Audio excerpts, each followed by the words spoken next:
So the one very unique feature which I like about the Redtiger F7NT dashcam is its touchscreen panel.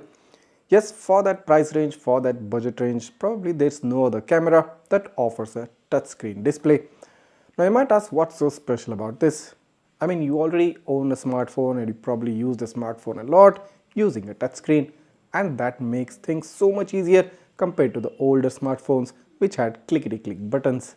So just as in a smartphone, having a touchscreen panel on a dashcam makes things so much more easier. The ease of access, the ease of convenience, the ability to change alter settings at the touch of a screen, not a button, is just very good.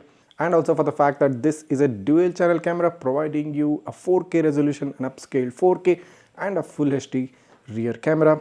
Can't go wrong under the 15,000 price segment. So I have been having the Redtiger F7NT for quite some time now, and I've been using it once in a while here and there, and for most cases and for most purposes the performance of this camera has been rock solid. It also does get a solid app support, and it even gets a Redtiger app for your desktop, so you can already load up the videos from your dashcam and check it on your PC for all the GPS coordinates and stuff like that. Even if we do talk about the video quality of this camera, the front camera quality is simply good. I think it has a Starvis IMX335 sensor, and it offers an upscaled 4K resolution at about 24 frames per second in a dual channel mode and about 24,000 kbps of bitrate with a close to 200 MB per minute of file size. The video quality in terms of sharpness is pretty crisp. But in terms of the rear camera, you find a much smoother footage because it lacks the 4K resolution of the front, it's just a full HD resolution. But in terms of the overall video quality, the front camera is quite enough and sufficient for the price the Redtiger F7NT trails at.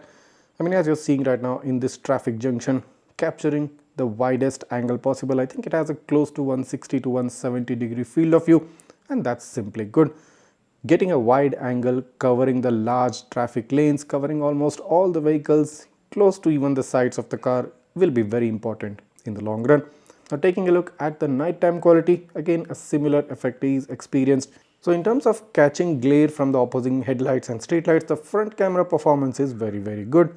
I mean, it doesn't catch much of a glare and you don't see those characteristic whitewash spots, only smaller dots, but in terms of the rear camera, it does tend to catch comparatively larger size of glare when you compare it to the front camera. The front camera quality is again sharp, crisp and clear. The rear camera quality is good enough to view as a overall, but might not just be enough to view the minute details within the video, since this is just a full HD resolution camera. The overall quality is kind of satisfying, I think, both front and the rear camera for the price this dash camera trails at. And for the fact that this camera also gets a touchscreen display, it also gets a free 64 GB card within the box. So as soon as you buy the dashcam, you don't have to run about searching for a memory card. It will be right up there. Of course, you can go ahead and upgrade it later on for a more higher storage or higher capacity memory card as soon as you find it convenient. So once you start using this camera, you will feel the need to have a touchscreen panel on your dash camera as well. So heading in straight into the settings of this camera, you have three options: video, playback and the settings option. So if we head into the settings, straight up you have the resolution option, and if you click on that, it gives you an option of 20 and 60, that's 4K at 30 fps, 1440p at 60 fps and 1080p at 120 frames per second. Now do note that this is front only variant, and if you do connect in the rear camera, the options are going to vary a bit. Head back and you have the audio option, basically the mic option. You can turn it off or on. Then you have the date stamp option, you can turn it off or on. Then you have the loop recording duration, set it at a minimum of 1 minute, 3 minutes or maximum of 5 minutes. The G sensor option, you can turn it off completely or set it at low, medium or high. Following that, you have the fatigue reminder, you can turn it off or you can set it at 1 or 2 or at after 3 hours. Then you have the speed stamp, you can turn it off or on. Then you have the GPS stamp, which again you can turn off or turn on. Then you have the speed units, kilometers per hour or miles per hour. Then you have the GPS info, so currently showing you the GPS signal strength. Heading back, then you have the rear camera flip. You can flip the rear camera image if you have connected the rear camera. Currently I haven't connected it. Then you also have the option to mirror flip the image.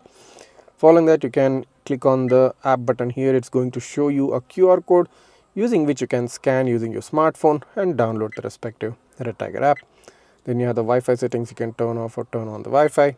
Then you have the language, English, French, Dutch and Spanish. Then you have the time format, either 12 hours or 24 hours. Following which you have the date and time, you can set it manually. Then you have the time zone, currently set for India, and then you have the daylight saving time that you can turn off or on. Then you have the frequency to set at 50 Hz or 60 Hz. Then you have the clicking tone sound, you can turn it off or turn it on. Then you have the screensaver option. Basically, you can set it to turn on after 10 seconds, 30 seconds or after 2 minutes. Let's just set it at 10 seconds for now. Then you have the parking monitoring option, for which you need to connect the hardwire kit. So I haven't currently connected the hardwire kit, so it's not showing me the parking monitoring option. Then you have the format reminder. You can turn it off completely, or you can set it to remind you after 15 days or after 25 days. Then lastly, you have the format SD card option. If you click on that, it heads into formatting the memory card. Then you have the card speed option. You can test the speed of the card if it's compatible with the dash cam or not. Then you have the default or the factory reset option. Then you have the version option, wherein it provides the current software version of the camera. Then you have the help center, wherein you can scan the QR code to head into the help page for this particular camera. Moving into the playback section, you have the normal files, the emergency files, photographs for both front and the rear cameras shown right here. If we do just head into the normal recorded files, so as you're seeing right now, it can straight up play back the recorded files on the screen without having to touch the button or without having to connect the dash cam to your smartphone. Then following that, you have the video option. You can head back to the video recording screen. So these are the on-screen settings for the Redtiger F7NT, and this touch screen feature is something which I really like a lot. I mean, this offers oodles of convenience because you don't have to search for buttons even at night. You don't have to look for which button you're pressing, which button you're not pressing. Straight up, just like controlling your smartphone, this makes things just so much easy. This is one unique feature in this segment, and the only dashcam which offers this touch panel is the Redtiger F7NT. So if you're someone who is looking for a really convenient way to operate the dashcam, just love to have a touchscreen display on your dashcam, which probably no other camera in that budget segment has, the Redtiger F7NT should be your definite choice.